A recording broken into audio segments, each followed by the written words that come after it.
Hello, my name is Aarti and you're watching HW News. Thursday is an action-packed day. There are many newsworthy events that are happening today. The results of the Northeastern States Assembly elections are out today. The hearing in the Maharashtra political crisis is almost concluded. Supreme Court has ordered a SEBI to complete investigation into Adani Group after Hindenburg research report within next 2 months.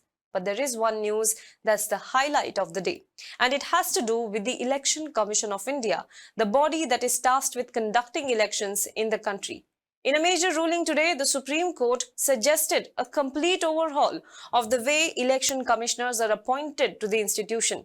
The Supreme Court said that there has to be a collegium that sends the suggestions of the names to the president for approval, just like in the case of CBI. It also had some harsh comments on media. The bench also went on to comment on the independence of election commissioners, the rise of money power and criminalisation in politics, and more. Now, the ruling comes at a time when several opposition parties have raised questions over fairness and integrity of the Election Commission. More recently, after its ruling in favour of Eknath Shinde in the Maharashtra political crisis case, the opposition had attacked the ECI and alleged bias. In this video, let's talk about why this ruling is important and what can we expect from the SC ruling. But before that, if you're watching this video on YouTube, please make sure you subscribe to our channel, like this video and comment below it. If you're watching on Facebook, then please follow our page and share this video. The Supreme Court on Thursday held that the appointment of members of the Election Commission of India should be done on the advice of a committee comprising the Prime Minister, Chief Justice of India and the leader of the opposition or the leader of the single largest opposition party in the Lok Sabha. A constitution bench of Justices K.M. Joseph, Ajay Rastogi, Aniruddha Bose, Rishikesh Roy and C.T. Ravikumar said that this would be the setup until the central government comes up with a law on appointments. They were deciding on the batch of petitions that recommended reform in the process of appointment of the members of Election Commission of India. The petition stated that the executive enjoys the power to make appointments in the violation of Article 324(2) of the Constitution of India. Now, the Supreme Court said, and I quote, "Any process that seeks to improve the election process before this court must be considered." It further said, and I quote, "The election commissioners will be appointed by the President of India on the advice of a committee consisting of the Prime Minister, the leader of opposition in Lok Sabha, or the leader of the largest opposition party in cases where there is not enough numerical strength for a leader of opposition and the Chief Justice of India." Now, this law will continue to hold good until a law is made by the Parliament. The court asked the government to make a necessary change with regard to funding the Election Commission from the Consolidated Fund of India and the need for separate secretariat. The bench also noted that several political parties came into power. However, none of them framed a law or process for appointment of election commissioners. It said that this is a lacune in law and that making of law under Article 324 of the Constitution is an unavoidable necessity. The bench emphasized that the Election Commission is duty-bound to act in a fair and legal manner, to abide by the provisions of the Constitution and the directions of the court. It said, and I quote, "Democracy is inexplicably intertwined with power to the people. Democracy facilitates the peaceful revolution in the hands of common man if held in free and fair manner." Court said the Election Commission has to remain aloof from all forms of subjugation by the executive.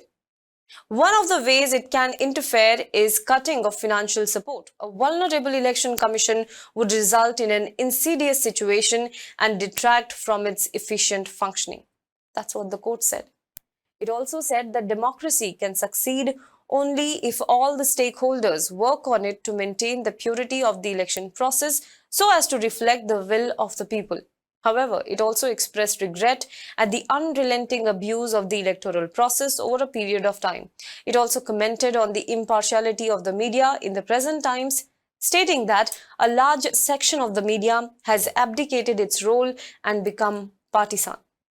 The bench said that power often becomes goal of political parties to an end. However, the conduct of the government has to be fair, and in a democracy, the end cannot justify the means.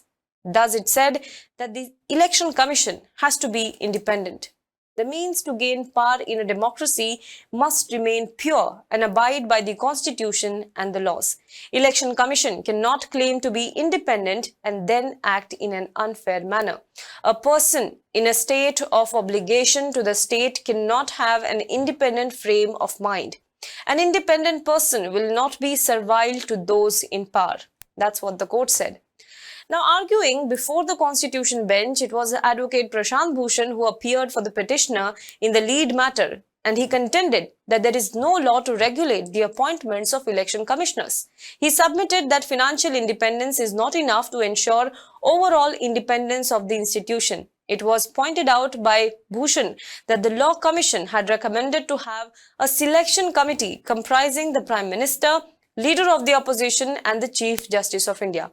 Now note here that the Director of CBI is also appointed through a similar process. A committee comprising the Prime Minister, Leader of Opposition and the CJI decide on the name of CBI Director. The Supreme Court today also suggested similar process for the appointment of election commissioners in the country.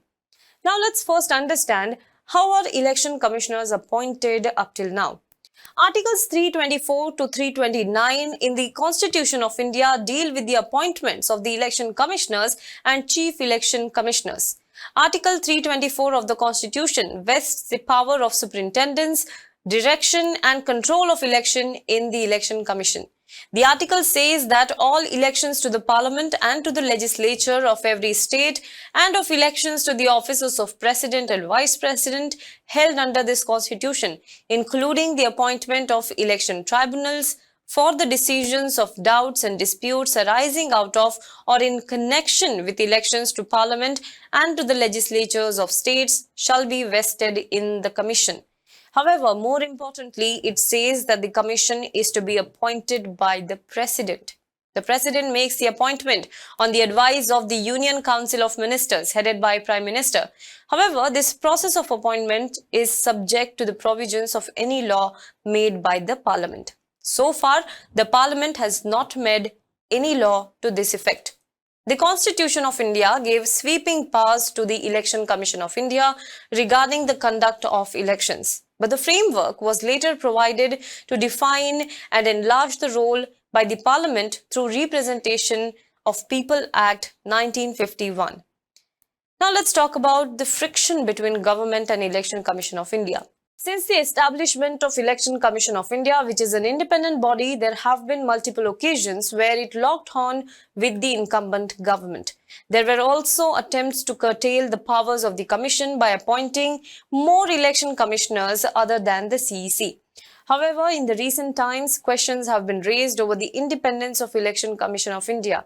Opposition in the country accused the Election Commission of working on the direction of the ruling BJP over multiple instances. Most recently, the role of Election Commission of India came under fire from the opposition when it ruled in favour of Eknath Shinde and allotted Shiv Sena name and symbol to the Shinde faction. In the past, Election Commission of India decisions of conducting Gujarat elections in 2 phases, conducting West Bengal elections in 8 phases, giving multiple clean chits to Prime Minister Modi in complaints of Model Code of Conduct violations, etc., have also raised questions. Now let's talk about the HW point of view on the entire matter. While the Supreme Court decision to overhaul the process of appointments of election commissioners gives opposition and a neutral person like a Chief Justice of India some say in the process and provides a nudge to the government to make a law in this regard, one needs to see whether this option has even been effective. CBI director is appointed through similar process. But has that changed anything? There are still concerns over CBI's independence. The Supreme Court itself called it a caged parrot. Many opposition parties allege that the body works the way central government wants it to, and it only targets opposition leaders, that it has become a tool in the hands of the central government to target opponents. But will changing the way appointments are made in the ECI reform the functioning of the commission? One has to wait and watch. Do let us know what you think about this in the comment box below. For more news and updates, you can log on to www.hwnews.in.